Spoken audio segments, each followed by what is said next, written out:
Balcones Heights is on a mission to secure control of its own future. In the last 24 hours, the City Council agreed to fork over almost $5.5 million for a stake in the Wonderland of the Americas.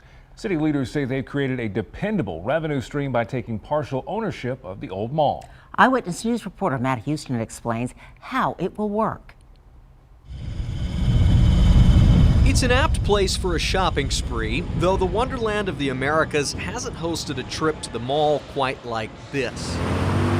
It provides optimism for the future. Balcones Heights Economic Development Director Lorenzo Nastasi came up with the idea to buy into the mixed-use facility about 2 years ago. The City Council closed the deal this week, giving them a say in the property's future for the first time. That's important because the Wonderland site covers almost 8% of the entire city. The cost of providing services keeps increasing, and cities have to generate more and more revenue. It's like anything else. Now Balcones Heights can make money off the property the same way old owners have, primarily by leasing space.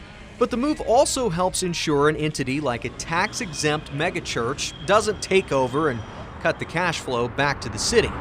The location at one of the area's busiest intersections doesn't hurt either. This property will always have value in one shape, form, or another, literally.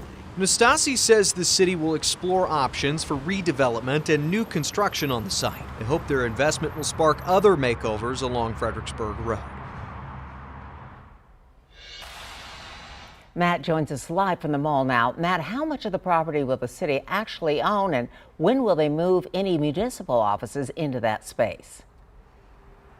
Yeah, Deborah, they bought a little less than half of the total property, and don't think of that so much as in like space or area. It's more about control, right? It's not like one group owns a few buildings and the city owns the other. Rather, the city owns almost half of the entity that is the mall. They could expand that stake later on if they wanted to. You asked about relocating some services.